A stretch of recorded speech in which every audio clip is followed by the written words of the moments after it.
بسم اللہ الرحمن الرحیم۔ ناظرین، سانپ اور مور کو جنت سے کیوں نکالا گیا؟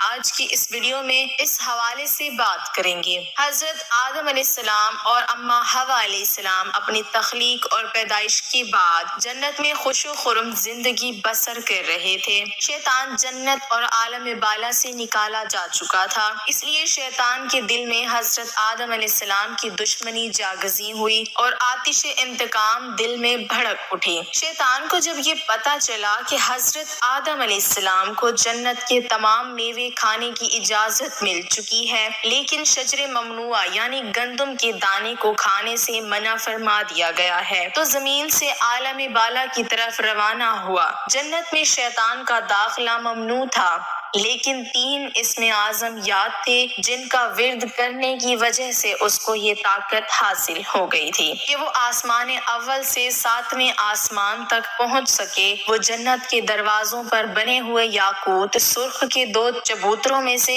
ایک پر بیٹھ گیا اور 300 سال تک انتظار کرتا رہا کہ کوئی جنت سے باہر آئے اور اس سے اپنے مطلب کی بات کرے۔ اچانک مور جنت سے باہر آ گیا۔ اس کو دیکھتے ہی شیطان خوش ہوا اور اس سے کہنے لگا کہ اے خوشنما پرند، تم کون ہو؟ مور نے جواب دیا، میں مور ہوں۔ مور نے کہا کہ تم اپنا تعارف کراؤ۔ شیطان نے کہا کہ میں عالم کروبیاں کا ایک فرشتہ ہوں اور ایک لمحے کے لیے بھی اللہ کی یاد سے غافل نہیں ہوں۔ میں چاہتا ہوں کہ جنت کے اندر جاؤں اور وہاں کی نعمتوں کا اپنی آنکھوں سے مشاہدہ کروں۔ اگر تم مجھے جنت کے اندر لے چلو تو میں تمہیں 3 باتیں بتاؤں گا جس کے صلے میں تمہیں ابدی زندگی حاصل ہو جائے گی، تمہیں بڑھاپا اور بیماری بھی نہیں آئے گی اور تم ہمیشہ جنت میں رہو گے۔ لالچ میں آ کر مور نے کہا کہ مجھ میں تو اتنی طاقت نہیں ہے کہ میں تمہیں جنت لے جاؤں، لیکن ایک سانپ میرا دوست ہے، وہ شاید تمہاری کوئی مدد کر سکے۔ یہ کہہ کر مور سانپ کے پاس آیا اور ماجرا سنایا۔ سانپ بھی شیطان کی گفتگو سے بہت خوش ہوا اور اسے اپنے منہ میں چھپا کر جنت میں داخل ہونے میں کامیاب ہو گیا اور شجر ممنوعہ کے پاس پہنچا دیا۔ دوسری جانب جنت کے نگہبانوں کو فوراً یہ اطلاع مل گئی کہ شیطان جنت میں داخل ہو چکا ہے۔ جب نگہبان شیطان کو جنت سے نکالنے لگے تو حکم ربی ہوا کہ اسے ابھی جنت میں ہی رہنے دیں۔ شاید یہ بھی حضرت آدم علیہ السلام کا امتحان تھا یا حکمت خداوندی تھی۔ جنت میں عارضی قیام کا جب حکم نامہ مل گیا تو شیطان حضرت آدم علیہ السلام اور حضرت اماں حوا علیہ السلام کے پاس جا کر عقیدت و محبت کا اظہار کرنے لگا۔ یہ دونوں اس لائن کو پہچان نہ سکے کیونکہ ماضی کے مقابلے میں اس کی شکل تبدیل ہو چکی تھی۔ اس نے حضرت آدم علیہ السلام سے کہا کہ میں چاہتا ہوں کہ آپ ہمیشہ جنت میں اسی طرح خوش و خرم زندگی گزارتے رہیں۔ حضرت آدم علیہ السلام شیطان کی باتیں سن کر گہری سوچ میں ڈوب گئے۔ شیطان نے کہا کہ اگر آپ نے میری بات پر عمل کیا تو یقیناً آپ کو تا حیات جنت کی سہولتیں حاصل رہیں گی۔ یہ سن کر وہ حکم ربی سے شیطان کے بہکاوے میں آ گئے اور پوچھا کہ یہ کس طرح ممکن ہے۔ شیطان نے کہا کہ وہ گندم کا دانہ اگر آپ دونوں چکھ لیں تو آپ کو ابدی حیات حاصل ہو جائے گی اور آپ جنت میں ہی رہیں گے۔ یہ بات سن کر حضرت آدم علیہ السلام کے دل میں رجحان پیدا ہوا، لیکن ان کے دل میں اللہ کی نافرمانی کا خوف غالب آ گیا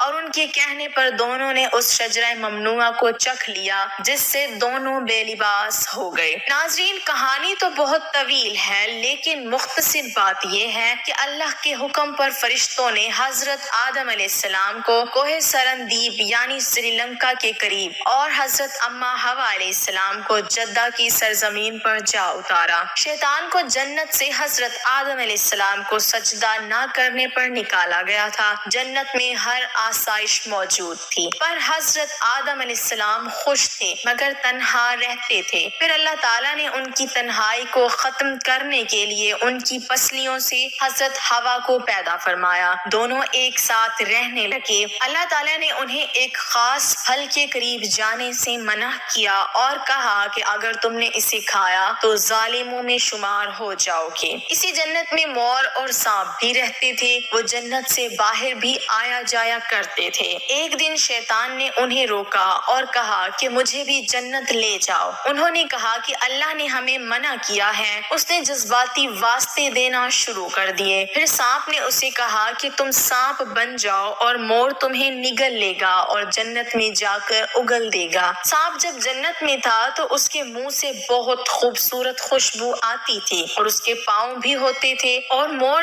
جیسے اب ہے اس سے بھی زیادہ خوبصورت تھا، اس کے پاؤں نہایت ہی دلکش تھے۔ بس مور نے جنت جا کے سانپ کو اگل دیا۔ شیطان جنت میں حضرت آدم اور حضرت حوا علیہ السلام سے ملا، انہیں اس پھل کے بارے میں بہکانے لگا۔ حضرت آدم نے انہیں کہا کہ ہمیں اللہ نے منع فرمایا ہے۔ حضرت آدم علیہ السلام سو رہے تھے، شیطان حضرت حوا کے پاس گیا اور انہیں پھر سے اس پھل کے بارے میں بہکانے لگا۔ حضرت حوا علیہ السلام بالآخر اس درخت کی طرف چلی گئی اور وہ پھل کھا لیا۔ جب حضرت آدم علیہ السلام اٹھے تو اصرار کر کے انہیں بھی کھلایا، ان کے جسم سے جنت کا لباس غائب ہو گیا۔ تب انہیں بہت شرمندگی ہوئی اور اللہ سے رو رو کر معافی طلب کی۔ تبھی سے جن پاؤں سے مور شیطان کو لے کر جنت آیا تھا، اس سے وہ خوبصورت پاؤں واپس لے لیے، بدصورت پاؤں بنا دیے، اور جس منہ سے سانپ نے یہ مشورہ دیا تھا اس سے اس کے منہ کی خوشبو چھین لی اور پاؤں بھی، اور جنت سے نکال دیے گئے۔ تو ناظرین، یہ تھی کہانی جنت میں